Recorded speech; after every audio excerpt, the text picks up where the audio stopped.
805페이지 정도에 있습니다. 시편 1편 1절에서 4절까지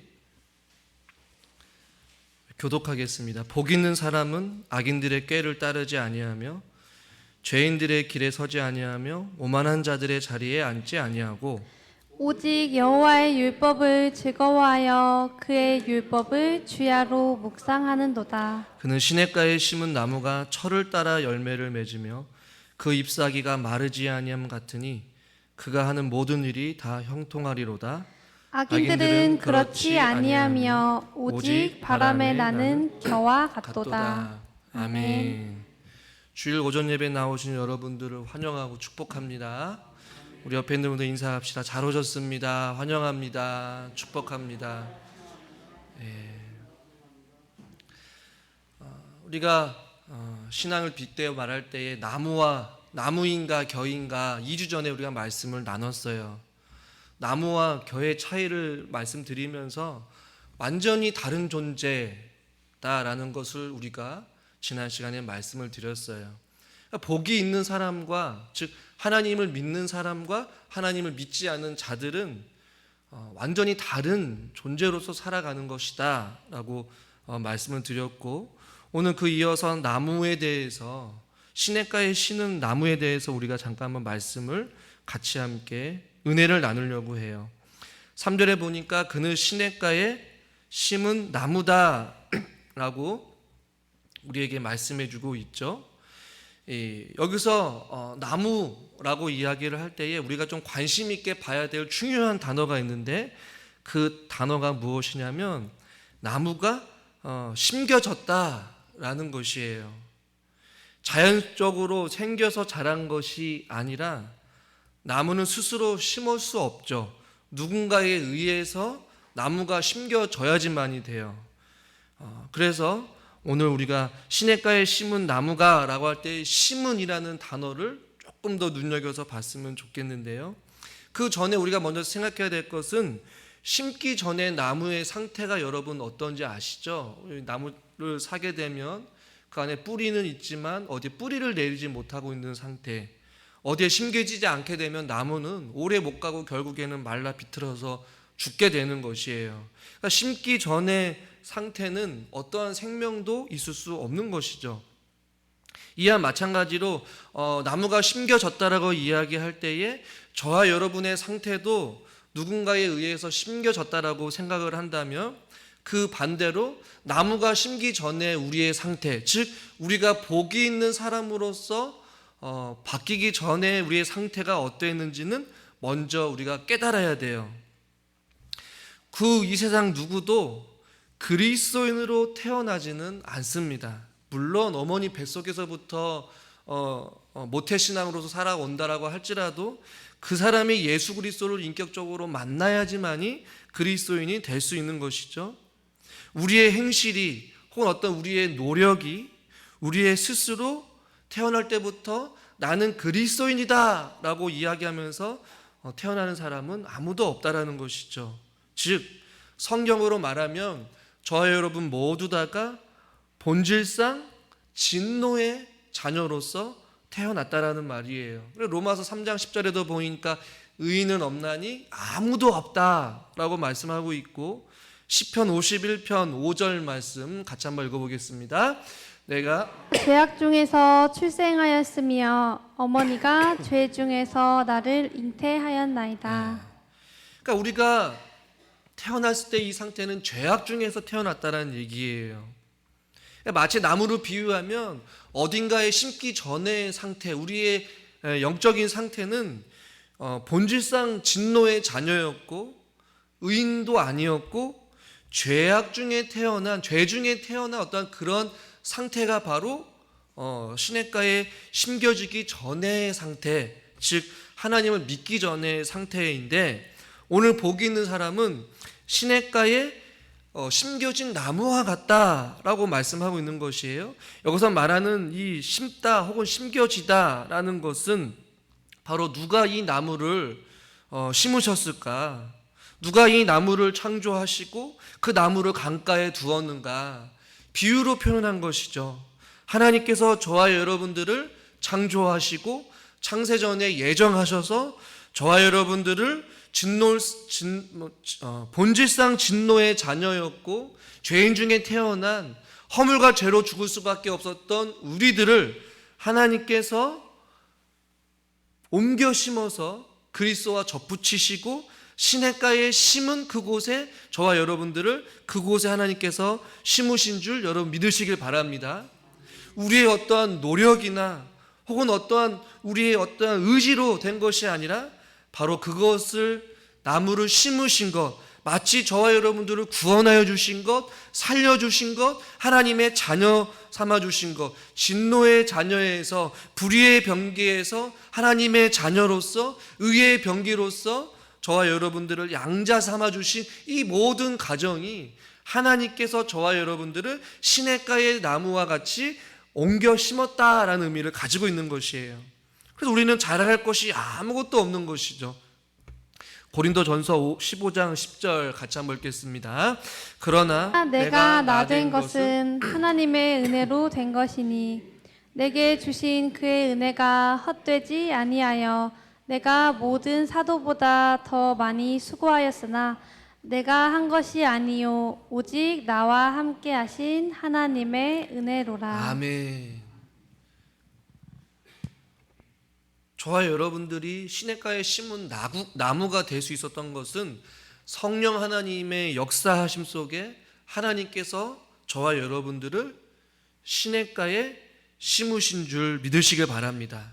이것을 성경으로 표현하면 새로운 피조물이 된 것이고 거듭난 사람이 된 것이고 성령을 통하여서 우리의 영혼을 다루시는 하나의 구원의 역사라는 것이에요. 마치 우리가 나무를 심을 때에 그 나무를 깊은 뿌리에 옮겨시고 거름을 주고 물을 주고 썩은 가지들은 잘라내면서 그 나무가 잘 자라도록 하듯이 하나님께서 저와 여러분들을 죄와 사망 가운데서 건져내어 주셔서 시냇가에 저와 여러분들을 심으시고 그곳에서 자라가게 하신 줄 여러분 믿으시길 바랍니다. 오늘 보면 그 나무가 어디에 심겼냐면 쉽게 말하면 옥토밭에 시냇가에 심겼다라고 말씀하고 있어요. 여러분 나무나 여러분의 식물을 심을 때 어디에 심습니까? 땅이 아주 좋은 땅에 심죠. 옥토와 같은 땅에 심어야 돼요. 묵은 땅이 있으면 기경해야 되고 땅을 갈아엎어야 되고 약도 쳐야 되고 거름도 줘야 되고 물도 줘야 되고 여러 가지로 복합적인 모든 영양 공부를 주는 최고의 환경에서 나무를 심지 황토하고 물이 부족하고 땅이 메마르고 햇볕이 잘 들지 않은 그런 곳에 나무를 심는 사람은 아마 없을 거란 말이에요. 오늘 본문은 그래서 본문은 시냇가에 심은 나무다라고 말씀하고 있어요. 늘 부족함이 없이 물이 흐르는 그런 곳에 심겼다라고 오늘 성경은 말씀하고 있는 것이죠. 2011년도에 3월 달에 일본 열도를 덮은 쓰나미가 있었어요. 당시 10m가 넘는 쓰나미에도 불구하고 유일하게 살아남은 소나무 한 그루가 있어서 화제라고 이야기를 합니다. 그래서 그 나무를 일본의 많은 사람들은 기적의 소나무라고 이야기를 했어요. 이 엄청난 그 쓰나미에도 불구하고 그 당시 공원에 260년이나 넘는 소나무들이 7만 그루가 있었대요. 그러니까 엄청난 깊은 역사를 가지고 깊은 뿌리를 내리고 있었던 그 소나무들이 있었는데 그 자연적인 재난 앞에 다 나무가 쓰러졌지만 유일하게 한 그루가 26.8m나 되는 그 한 소나무만 살아남게 되었다라는 것이에요. 그리고 그 사람들은 그 나무를 기적의 소나무라고 이야기를 하고 일본인들에게 희망의 상징이 되었어요. 엄청난 쓰나미에도 불구하고 휩쓸리지 아니하고 그 뿌리가 흔들리지 않아서 그 나무가 멀쩡하게 버티고 있었다라는 것이죠. 그러나 결국에는 그 나무도 그 공원 주위로 흘러온 바닷물에 노출이 되어서 결국에는 뿌리가 썩는 바람에 그 나무가 고목이 되어버렸다라는 것이에요. 많은 일본 사람들에게 기적의 소나무, 그들에게 소망을 주고 용기를 주고 위로가 되어줬던 그 신적인 존재와 같았던 그 쓰나미에도 버텼던 그 소나무 역시도 그 바닷물에 소금물에 의해서 뿌리가 썩게 되는 그런 일들이 일어나게 됐단 말이에요. 그런데 오늘 우리가 읽은 이 시냇가에 심은 나무다라고 하는 것은 비유적인 표현이거든요. 아주 좋은 땅에 옥토밭에 심겨졌다라고 이야기를 하는데, 여기서 말하는 시냇가에 심은 나무는 도대체 어디에 심겨진 나무이고, 이것을 비유로 표현하면 저와 여러분들은 어디에 심겨진 나무라고 여러분 생각되어지십니까? 세상에 깊은 뿌리를 내리고 세상 한복판에 심겨졌습니까? 세상의 방법과 세상의 어떠한 이치와 세상의 원리대로 살아가는 그 한복판에 저와 여러분들을 하나님께서 심겨주셨겠어요? 어둠 가운데에, 사망 가운데에, 죄악 가운데에 우리들을 하나님께서 심으신 것이 결코 아니란 말이에요. 그럼 여러분, 하나님께서는 저와 여러분들을 어느 곳에 심기셨을까요?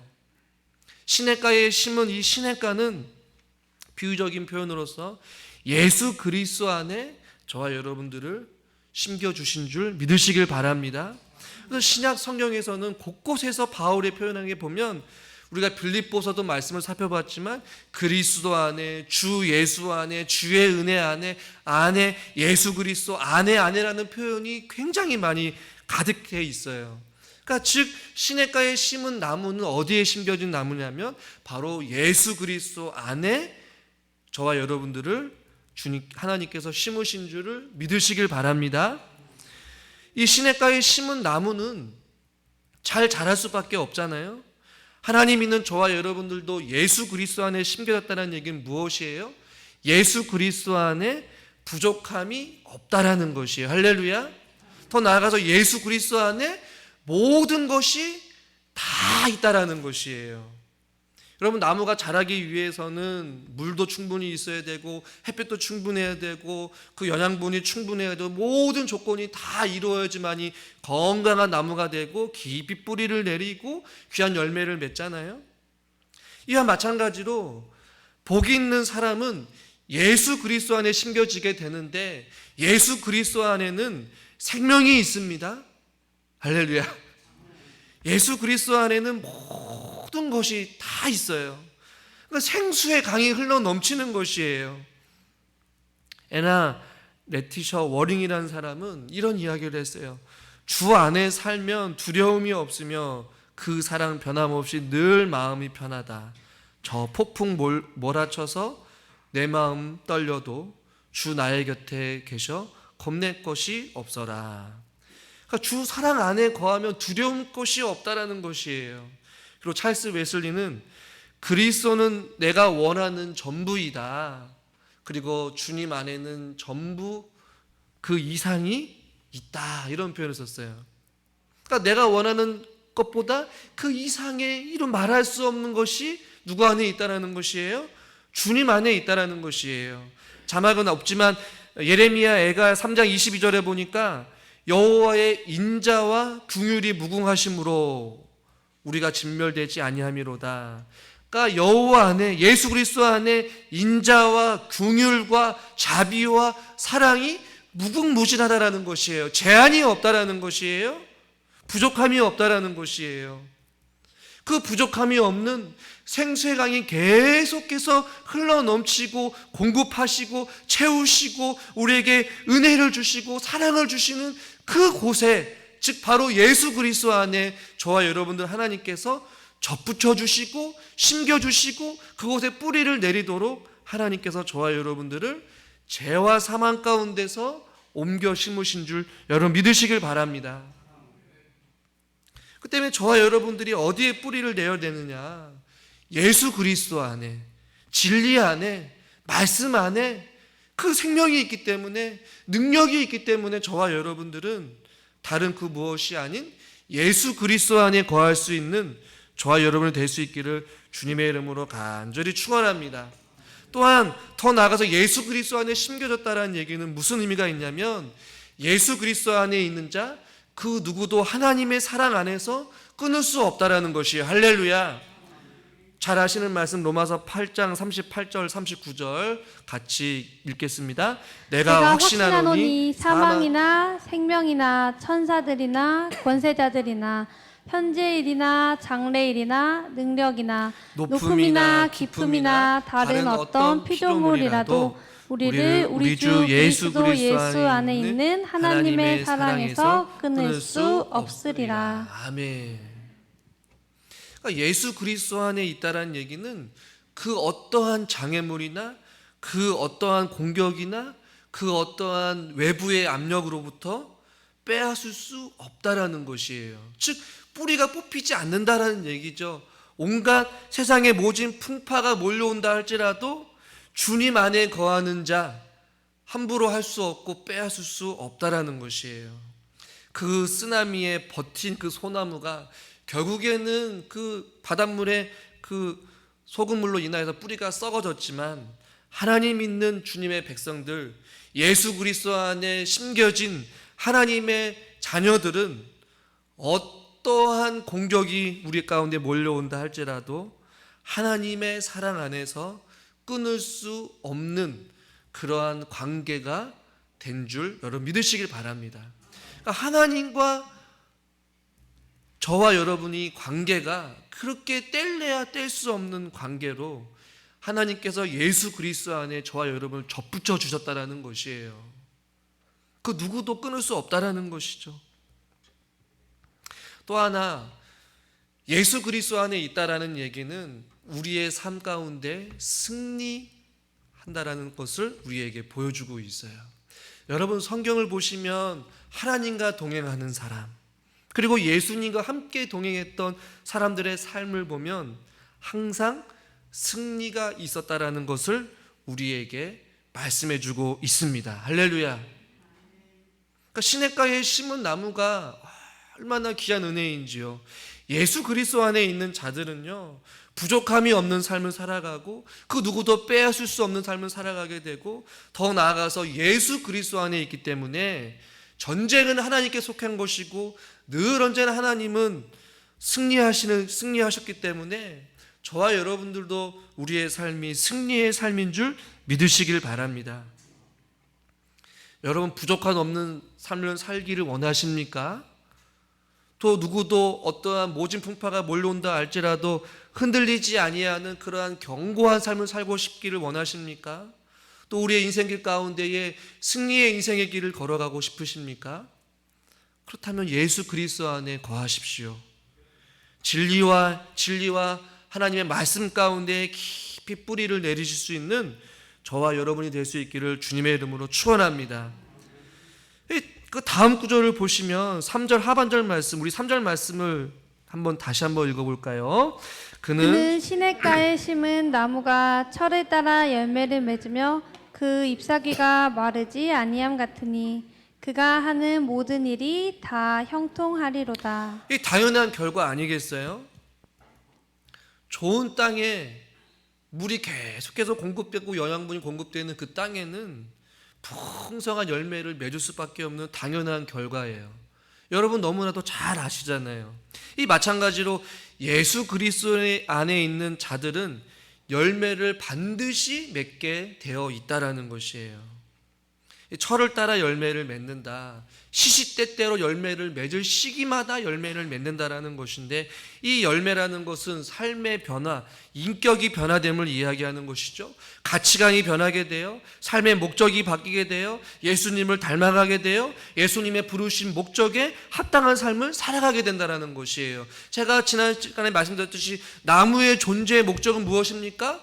뿌리를 내리고 또 가지가 나고 잎이 무성하고 열매를 맺는 것이 나무의 존재의 목적이에요. 저와 여러분들을 죽을 수밖에 없었던 사망 가운데서 건져내어 주셔서 생명으로 옮겨 심은 이유는 무엇입니까? 우리들로 하여금 하나님을 아는 지식 안에서 자라가게 하는 것, 이 자라감을 통하여서 우리의 잎이 무성해지고 그 잎의 무성함을 통하여서 열매를 맺는 것, 그 열매가 무엇입니까? 예수님을 닮아가는 것, 예수님의 그 삶을 본받아서 그 사랑대로 살아가는 것, 말씀대로 살아갈 때에 성령의 열매를 맺는 것, 그래서 바울은 갈라디아서 5장 22절부터 23절 같이 한번 읽어볼까요? 오직 성령의 열매는 사랑과 희락과 화평과 오래 참음과 자비와 양성과 충성과 온유와 절제니 이 같은 것을 금지할 법이 없느니라. 아멘. 이러한 성령의 다양한 열매들을 맺을 수밖에 없다라는 것이 아니요, 맺혀야지만이 정상인 것이고 맺는 자만이 예수 그리스도 안에 거하는 삶이란 말이에요. 만약에 우리가 이러한 성령의 열매가 없고 삶의 인격의 변화가 없다고 한다면 우리는 시냇가에 심은 나무일지를 몰라도 그 나무 안에서 제대로 된 어떤 영양의 공부를 받지 못하기 때문에 열매를 맺지 못하고 있는 비정상적인 나무가 될 수밖에 없다라는 것입니다. 보십시오. 그 잎사귀가 마르지 않는다. 결국에는 그가 하는 모든 일이 다 형통하리로다. 이건 당연한 결과예요. 그리스도 안에 있는 생명, 그 강물은 결코 마르지 않습니다. 기근이 닥칠 수 있지만 그 나무의 잎사귀는 마르지 않아요. 푸르르며 생명력이 넘치고 활기찬 모습이 있을 수밖에 없어요. 왜요? 그 생수의 강이 계속해서 흘러 넘치기 때문에 그래요. 하나님 앞에 뿌리를 내리는 사람을 향하여서 부어주시는 하나님의 은혜는 무궁무진하다라는 것이에요. 그 은혜를 우리가 다 담을 수 없기 때문에, 그 그릇을 담을 만한 그릇이 깨져버렸기 때문에, 그 담을 만한 그 생수의 강을 우리가 받아들일 수 없기 때문에, 우리의 땅이 썩어져 버렸기 때문에, 그 뿌리가 메말라 버렸기 때문에 우리는 그 성령의 열매를 맺을 수 없다라는 것이에요. 목사님, 그 나무가 오래되면 열매를 맺지 못하지 않습니까? 신앙생활이 오래될수록 우리는 그것을 유지하는 것밖에 되지 않습니까? 아니에요. 모세의 기도 시편 92편을 보면 이렇게 표현하고 있어요. 우리 시편 92편 12절에서 14절 말씀을 한번 읽어봅시다. 의인은 종려나무같이 번성하며 레바논의 백향목같이 성장하리로다. 이는 여호와의 집에 심겼으며 우리 하나님의 뜰 안에서 번성하리로다. 14절 그는 늙어도 여전히 결실하며 진액이 풍부하고 풍족하고 빛이 청정하니. 아멘. 이 시편 1편 말씀과 잘 연결시켜 보세요. 의인은 종려나무같이 번성하고 여호와의 집에 심겼다라고 말씀하고 있어요. 저와 여러분들은 세상에 심겨진 것이 아니에요. 광야의 한복판에 심겨진 것이 아니에요. 여호와의 집에 심겨졌고 우리 하나님의 뜰 안에서 저와 여러분들은 번성해야 될 줄 믿습니다. 하나님의 뜰 안이 어디입니까? 여호와의 집이 어디예요? 하나님의 말씀이 있는 곳, 이 예배당, 하나님께 드리는 예배가 있는 곳, 말씀이 있는 곳 아니겠어요? 그는 늙어도 여전히 결실한다, 여전히 열매를 맺는다라는 것이에요. 성장이 끝이 없어요. 멈추지 않아요. 그리고 진액이 풍족하고 빛이 청청하니. 할렐루야. 왜요? 우리 안에 살아 숨쉬는 하나님의 이 생수의 강은 계속해서 우리 안에서 흘러 넘치기 때문에 그렇다라는 것이에요.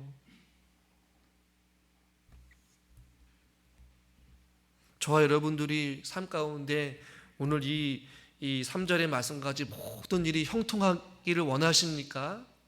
그러기 위해서 주님, 우리 안에 이 생수의 강이 흘러 넘쳐서 우리가 흔들리는 갈대와 같이 이리저리 세상의 모진 풍파에 흔들려서 우리가 열매를 맺지 못하는 것이 아니라 주님의 진리의 반석 안에 굳게 뿌리 내려서 우리 안에 생수의 강이 흘러 넘치고 주의 사랑과 주의 자비의 강이 흘러 넘쳐서 우리가 안에 때를 따라 결실을 맺는 귀한 열매들을 맺게 하여 주시옵소서.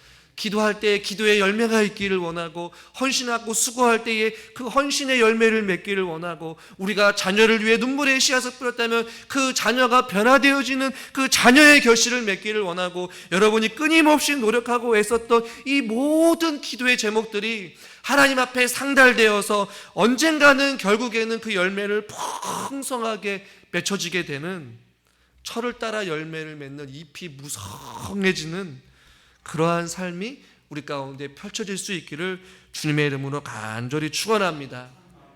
주변을 둘러보면 꽃이 알게 모르게 계속해서 피고 있고 나무도 알게 모르게 계속해서 자라가고 있어요.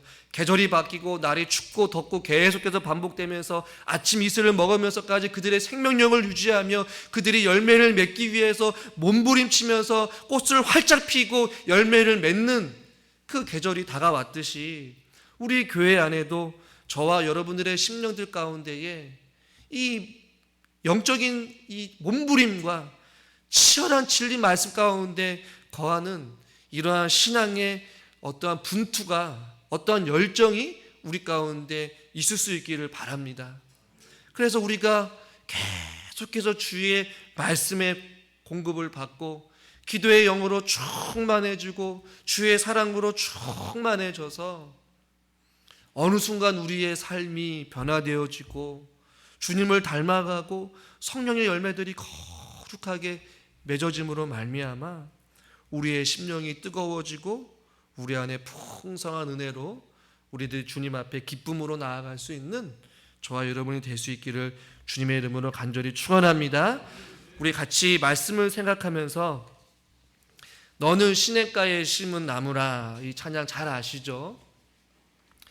우리뿐만이 아니라 우리 안에 있는 우리 성도인 모든 공동체들이 하나님의 사랑 안에 믿음의 뿌리를 내리고 주의 뜻대로 살아갈 수 있는 우리의 고백이 될 수 있기를 바랍니다. 너는 시냇가에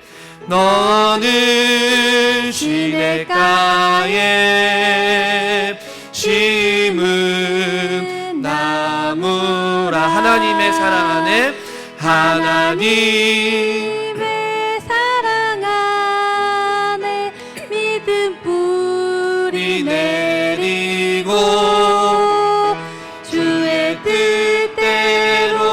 주의 뜻대로 항상 사세. 주의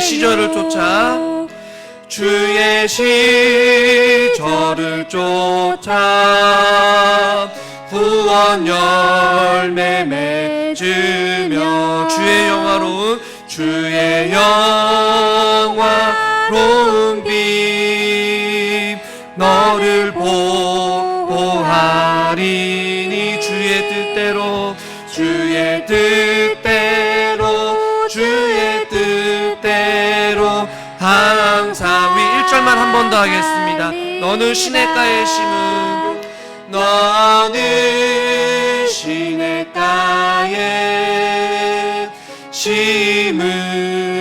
나무라. 하나님의 사랑 안에 믿음 뿌리 내리고